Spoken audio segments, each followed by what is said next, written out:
Salut les gars, on va parler de la bataille qui se passe à Toretsk, les avancées russes, mais on va parler d'abord de Siversk, parce qu'il y a vraiment eu un gros souci, c'est pas la première fois, mais là il faut qu'on en parle et je vais vous montrer tout de suite de quoi il s'agit. En fait, sur cette carte, vous pouvez voir qu'il y a des avancées russes, vous voyez, vous les voyez ici, d'accord? Je vais vous montrer ici, voilà. Voilà, il y a des avancées russes, il y a des avancées sur cette ville, voilà. Et ça pourrait être intéressant, sauf que ce sont des erreurs. Et ça peut induire en erreur. Il y a beaucoup de mappeurs, de cartographes qui ont été induits en erreur à cause de fausses nouvelles et pas seulement des Russes, hein, des cartographes ukrainiens, pro-ukrainiens et russes. Je pourrais vous montrer ça par la suite. Et c'est assez grave. Alors, je vous explique. Ici, on a eu une vidéo de Russes mettant un drapeau. Ça date d'un petit moment. Il y avait déjà eu ça et ils sont repartis. Mais là, il y a eu en fait la pose d'un drapeau. Mais ça ne voulait pas dire que toute cette zone-là était sous contrôle russe. Et ce qui a été indiqué par les cartographes. Donc, en fait, c'était faux. Ce qu'ils indiquaient était une erreur. Deuxièmement, ici, vous voyez là, dans cette localité, il y a eu un drapeau russe de mis, donc les cartographes se sont dit, bon, c'est revendiqué, c'est contrôlé, ok. Non, en fait, c'est un drone, ils ont utilisé un drone pour poser, les Russes ont utilisé un drone pour poser un drapeau, et ils se sont barrés. Voilà, le drone s'est barré par la suite. Du coup, c'est faux. Les données étaient fausses. Et ça a été signalé par Ribar et puis un autre expert russe, parce que c'est dangereux. Il y a même des Ukrainiens, des cartographes ukrainiens qui ont validé ces cartes. Donc, je vais vous montrer un peu sur d'autres cartes ce que ça donne. Ici aussi, ils avaient validé le fait que c'était des avancées russes.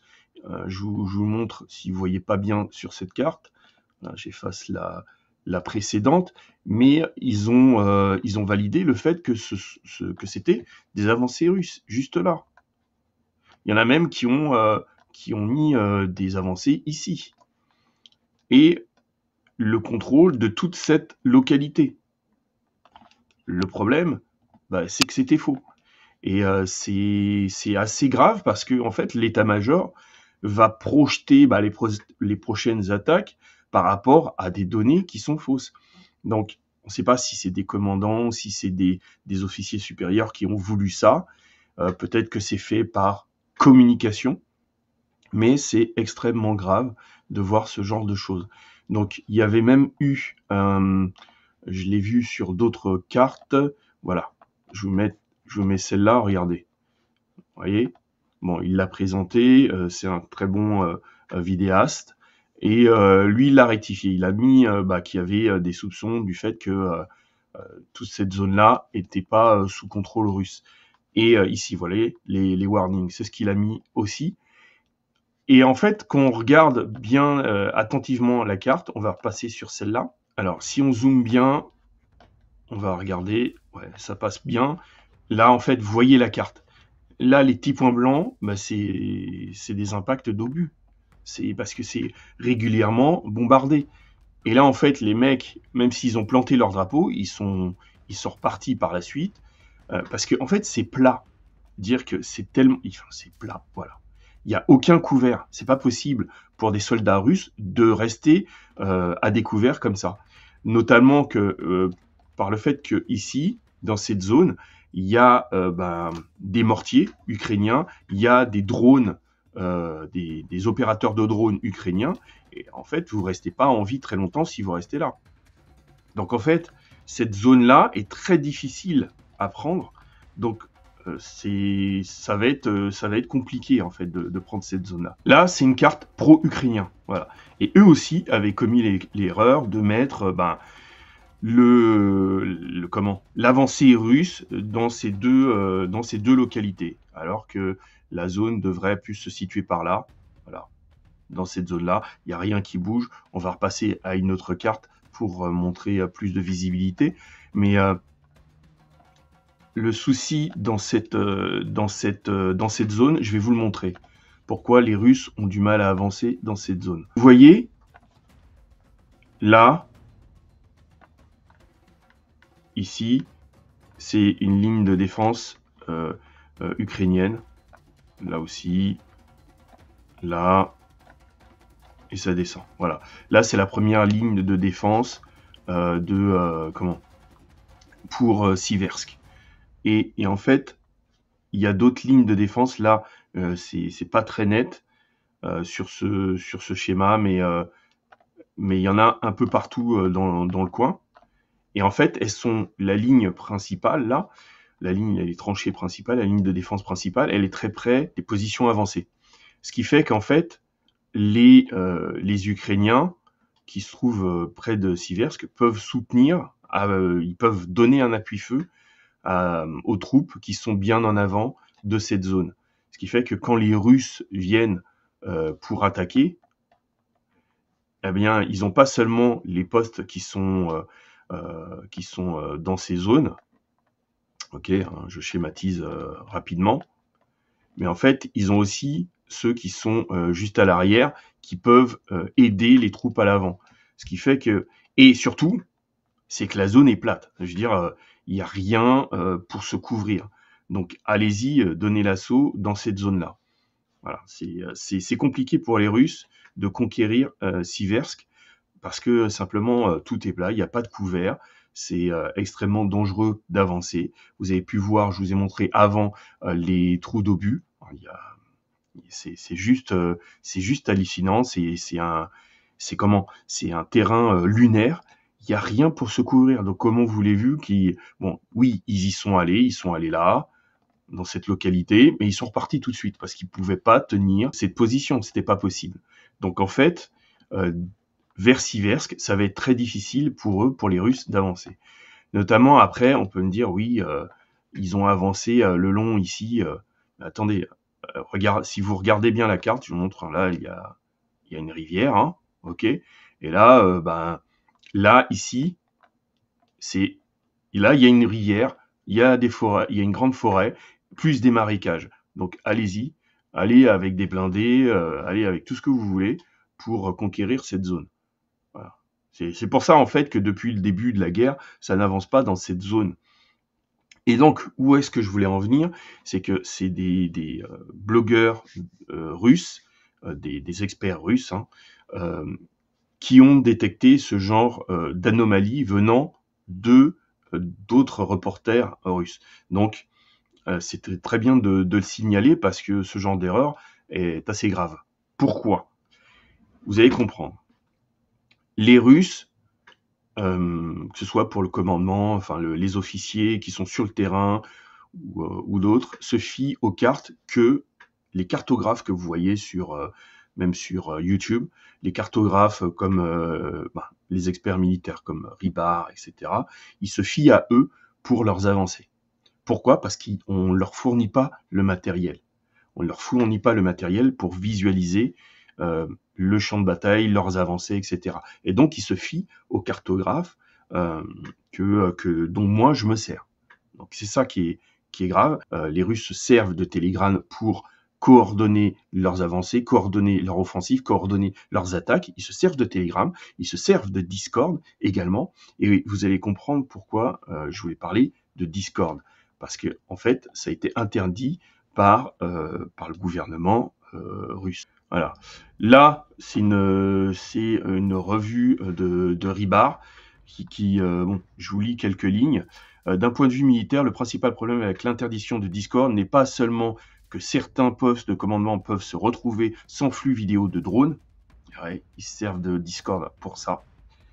Le véritable problème est le département compétent du ministère de la Défense n'a fait aucun effort pour fournir une alternative, parce qu'ils se servent de Discord, parce qu'ils se servent de Telegram pour mener cette guerre, parce qu'ils n'ont pas de moyens de communication adéquats. Comme nous l'avons écrit précédemment, en l'absence de fourniture centralisée de logiciels spécialisés dans les quartiers généraux et ailleurs, ils ne tourneront vers l'utilisation de services commerciaux ou accidentaux, parce que je vais vous expliquer pourquoi ils ont supprimé Discord, disponible pour organiser le commandement et le contrôle. Après tout, la guerre doit être menée d'une manière ou d'une autre, etc., etc. Donc là, je ne vais pas tout vous lire, mais c'était juste pour vous alerter sur ce point. Là, regardez, la Russie bloque, je regarde si on voit bien, voilà, la Russie bloque la plateforme de messagerie instantanée Discord, selon l'agence Wema. C'est Reuters qui le relaie, ça a été, je l'ai vérifié, c'est bien ça.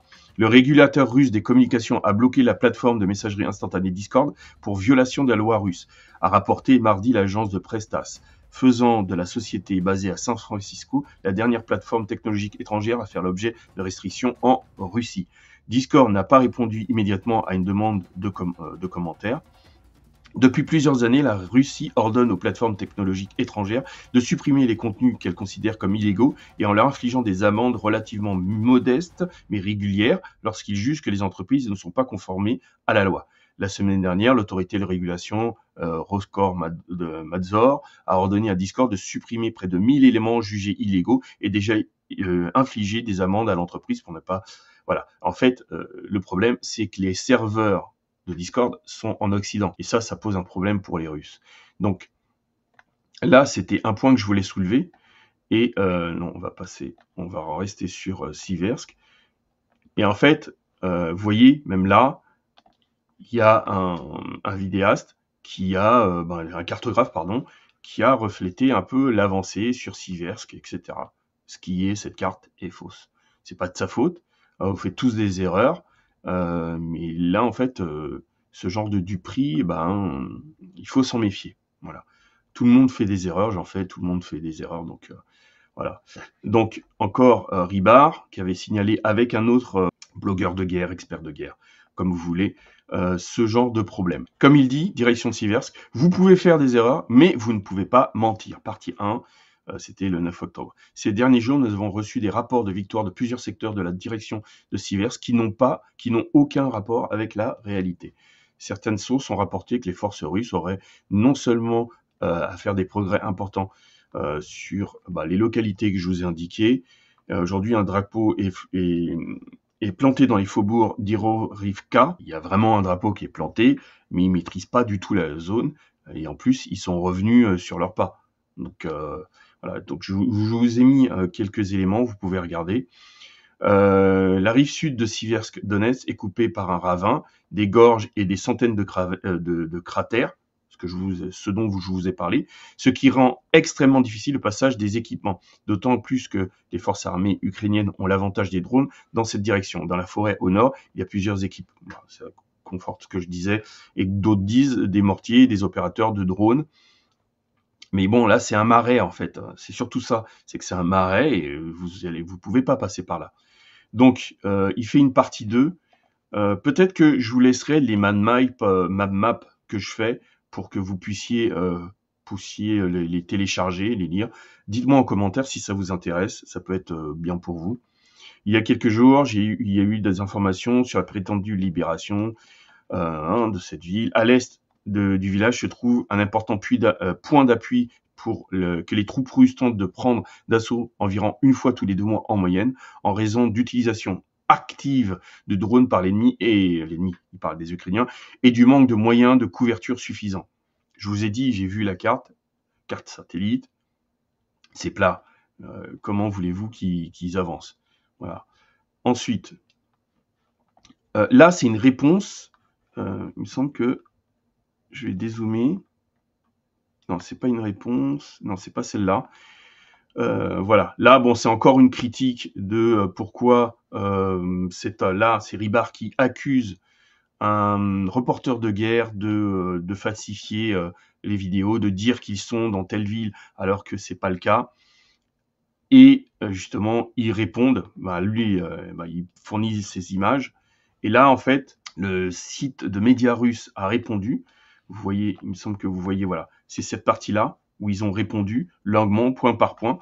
Et là, moi, ce que j'ai mis, c'est, voilà, qu'est-ce qui ne va pas avec Ribard? La rédaction de la chaîne de Telegram Rybar, composée de plusieurs dizaines de personnes et dirigée par Mikhail Zinchuk, nous accuse dans son message de crime médiatique, nous qualifie de correspondants de guerre non professionnels et traite de menteurs les dirigeants du groupement sud des troupes des forces armées russes. Analysons brièvement cette affaire. Le blogueur de guerre professionnel fonde son analyse une courte vidéo d'une séquence d'Izvestia. Voilà. Nous travaillons directement sur l'ensemble. Là, bon, j'ai zappé une partie, hein, mais nous travaillons directement sur place. Nous disons dans le plan, nous sommes sur place. Les journalistes ne sont pas autorisés à pénétrer dans Verkhney Kamenskoye et par conséquent, nous n'indiquons pas notre présence sur place dans le reportage. Affirmation est erronée. Voilà. Donc, il détaille exactement et il démontre l'argument du blogueur russe, comme quoi, bon, ils sont fautifs. Mais ça a créé de grosses polémiques sur ce sujet. Dans la zone de Toretsk, on va s'y intéresser parce que les Russes ont changé de tactique et ça peut être intéressant pour nous. D'habitude, c'est des attaques de flanc qu'ils font. Ils attaquent par le côté de la ville et ensuite, c'est un enveloppement. Alors que là, non. C'est pas le cas, ce que nous rapportent certains reporters de guerre et experts. Donc, je voulais vous apporter ce genre d'informations. Donc, tout de suite, on va dans ces témoignages. Donc là, sur Toretsk, hein, vous voyez l'avancée, hein, selon les différents cartographes, nos militaires n'ont pas encerclé la ville. Hein, parce que d'habitude, c'est ce qu'ils font, un peu comme Vuhledar ou Gledar et d'autres villes. Ils attaquent le flanc et puis ensuite, ils enveloppent la ville. Ils coupent les moyens de ravitaillement, les lignes de ravitaillement, d'approvisionnement des forces ukrainiennes et ensuite, ils les asphyxient. Et là, ce que nous dit Andrei Rudenko, nos militaires n'ont pas encerclé la ville, mais ont frappé de plein fouet, brisant les défenses nazies. Bon. Il y a un parti pris, c'est sûr. Après être entrés dans la ville elle-même, nos unités se sont dispersées en petits groupes et ont commencé à se déplacer dans des directions différentes, frappant différents points de l'ennemi, ce qui désoriente l'ennemi. Voilà. En fait, il y a j'ai vu plusieurs, peut-être que je vous mettrai les petites photos, où on voit les avancées russes qui sont différentes. Vous savez, ils ont innové aussi avec l'assaut avec les motos, je vous en avais déjà parlé il y a un petit moment, vous pouvez voir la vidéo. Et là, ils adaptent en fait leur tactique, leur stratégie. Et donc, il y a aussi ce dont nous parle le canal Condottiero, hein, comme mercenaire, hein, pour ceux qui savent, en Italie. Les forces d'assaut des forces armées russes ont traversé le Toretsk presque de part en part, la coupant en deux à travers le centre-ville. Hier, à 23h, nous étions dans le quartier du marché central de la gare routière.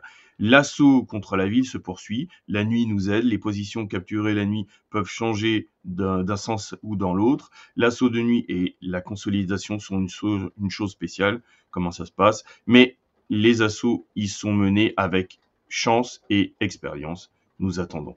Voilà. Donc je voulais vous attirer l'attention sur ce qui se passe à Toretsk.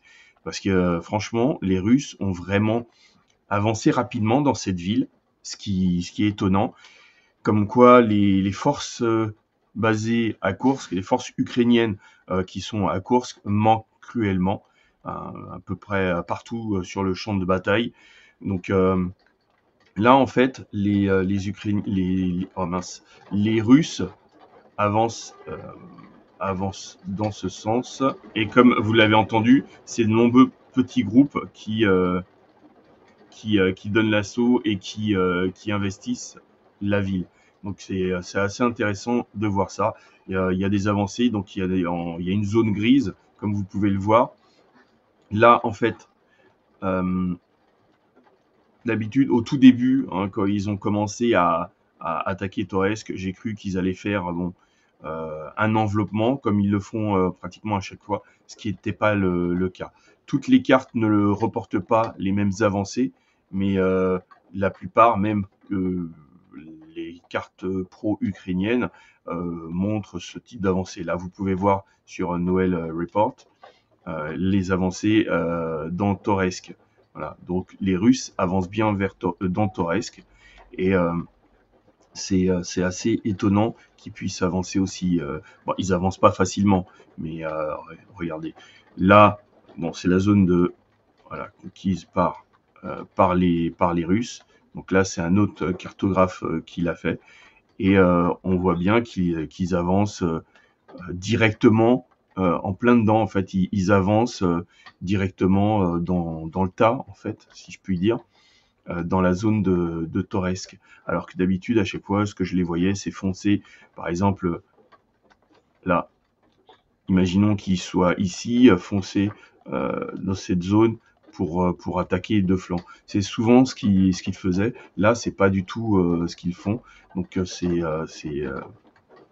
une tactique différente de ce qu'ils utilisent d'habitude. J'espère que la vidéo vous a plu. Mettez un like, un pouce, un bouton rejoindre pour soutenir la chaîne. Et puis, je vais faire une vidéo rapidement. Serrez les rangs et restez unis.